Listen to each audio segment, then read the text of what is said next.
Welcome students to my YouTube channel Hindi Gyan. आज हम लोग क्षितिज पाठ्य पुस्तक के पार्ट 2 राम लक्ष्मण परशुराम संवाद की व्याख्या में आगे की व्याख्या पढ़ेंगे।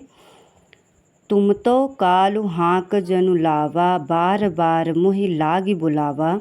सुनत लखन के बचन कठोरा, परसु सुधारई धरेउ कर घोरा। अब जन देई दोष मुहि लोगु, कटुबाधी बालक बद जोगु। बाल बिलो की बहुत मैं बाँचा, अब ये उमर निहार भा साँचा। कौशिक कहा छमी अपराधु, बाल दोष गुण गनीह न साधु। खर कुठार में अकुरन को ही, आगे अपराधी गुरुद्रोही। उतर देत छोड़ो बिनु मारे, केवल कौशिक सील तुम्हारे। न त ये काटि कुठार कठोरे, गुरहि उरिन होत्यु श्रम थोरे। गाधि सून कै हृदय हंसी, मुनि हरियरे सूझ। मैं खाण न ऊख मैं, अजहु न बूझ अबूझ। तो इसके पहले वाली व्याख्या में यही था कि लक्ष्मण जी कहते हैं कि कायर मनुष्य हमेशा डींगे मारते रहते हैं और जो वीर होते हैं वो अपने वीरता का प्रदर्शन करते हैं। तो उसी में परशुराम अत्यंत क्रोधित हो जाते हैं और परशुराम कहते हैं। तो पहले कुछ मीनिंग देख लेते हैं। बदजोगु, बदजोगु का मतलब होता है मारने योग्य।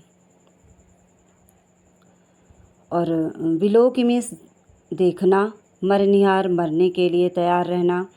और बाल दोष, बालकों के दोष या बुराइयाँ। अकुरन को ही यानी दया रहित और क्रोधी। और कौशिक विश्वामित्र के लिए आया है।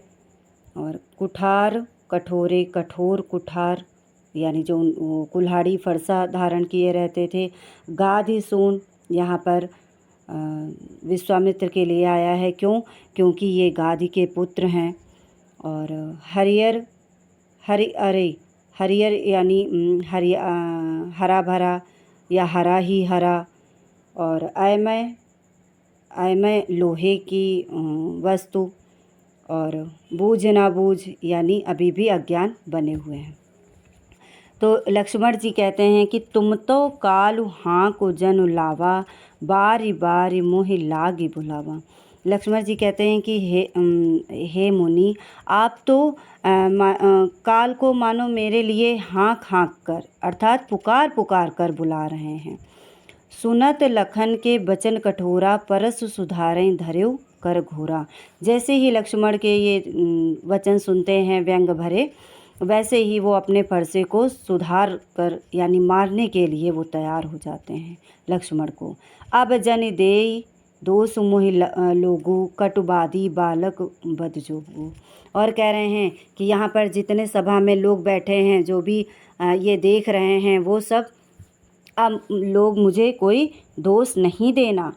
क्यों? कटुवादी, क्योंकि कड़वा बोलने वाला बालक ये मारे जाने के ही योग्य है। बाल बिलो की बहुत मैं बाँचा, मैं इसको बालक समझकर बहुत देर से बचा रहा था, बहुत देर से इसको मतलब नहीं मार रहा था। अब ये उमर निहार भा साँचा, अब तो ये मरने योग्य ही हो गया है, मरने योग्य ही है। कौशिक कहा छमी अपराधु, बाल दोष गुण गनीह न साधु। और इस इतने पर विश्वामित्र आते हैं और कहते हैं कि हे मुनि, आप शांत हो जाइए और बालक ने जो भी अपराध किया है उसको आप क्षमा कर दीजिए। क्यों? क्योंकि बाल दोष गुण गनीह न साधु। और जो बालक जो ऋषि मुनि लोग होते हैं वो बालकों के गुण और दोषों को कभी भी नहीं गिनते हैं। खर कुठार में अकुरन को ही, आगे अपराधी गुरुद्रोही। और इतनी बात सुनकर परशुराम बोलते हैं, तीखी धार का जो कुठार लिए मैं दया रहित व अत्यंत क्रोधी हूँ। मेरे सामने खर कुठार में अकुरन को ही, आगे अपराधी गुरुद्रोही। और मेरे सामने यह गुरुद्रोही और अपराधी उत्तर दे रहा है। यानी गुरुद्रोही क्यों?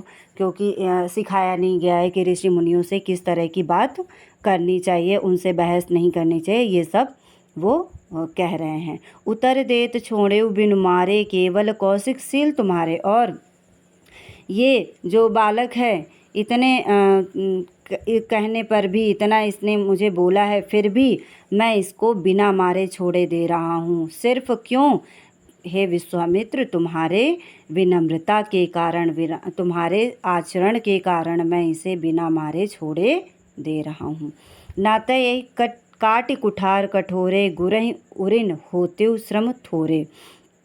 आगे कहते हैं कि नहीं तो मैं इसे इस कठोर फरसे से इसको मार कर अपने गुरु के ऋण से मैं मुक्त हो जाता, गुरु के ऋण से उऋण हो जाता। गाधि सून कह हृदय हंसी, मुनि हरि अरई सूझ। इतना जैसे ही परशुराम जी ये कहते हैं, विश्वामित्र जी मन ही मन मुस्कुराते हैं, मन ही मन हंसते हैं और कहते हैं कि मुनि को अर्थात परशुराम को हरा ही हरा सूझ रहा है, अर्थात ये जो राम और लक्ष्मण हैं इनको ये साधारण मनुष्य समझ रहे हैं, इनके अवतारी स्वरूप को नहीं जानते हैं, इनके शक्तिशाली स्वरूप और वीरतापूर्ण स्वरूप को नहीं जानते हैं, इसीलिए ये तुच्छ भूल कर रहे हैं। तो ये थी व्याख्या, और आगे की व्याख्या आपको नेक्स्ट वीडियो में मिलेगी। वीडियो को लाइक करिएगा, चैनल को सब्सक्राइब करिएगा और बेल आइकन के माध्यम से आपको आगे की वीडियो मिल जाएगी, इसलिए बेल आइकन प्रेस कर लीजिएगा। Thank you.